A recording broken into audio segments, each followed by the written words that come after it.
Wireless security. Nowadays, Wi-Fi is widely used.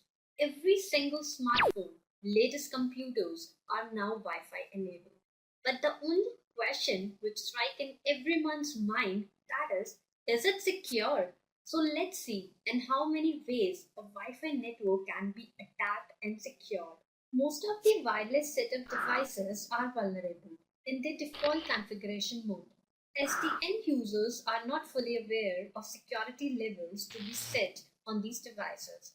By taking advantage of these unsecured Wi Fi devices, terrorists and hackers fulfill their needs. Initially, attackers start looking for available wireless networks. Once the wireless target has been identified, attackers can proceed to gather information like network security types. If it is unsecured, then attacker can directly connect to network. Else, they can try to crack the network keys to get connected. After connecting to wireless network, an attacker may attempt to interfere with the connection of other legitimate users, redirecting all of them to a fake server and tracking all the confidential information like user IDs and passwords, which is known as man in the middle attack.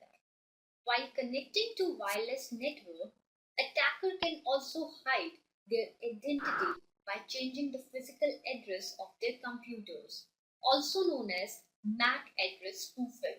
You need to take security into consideration while setting up a home or office wireless router.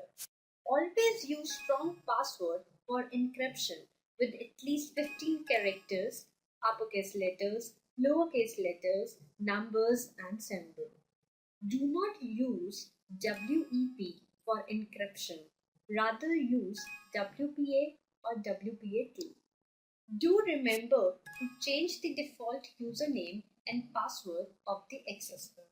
Set your wireless network to be hidden. Shut down the access point when not in use.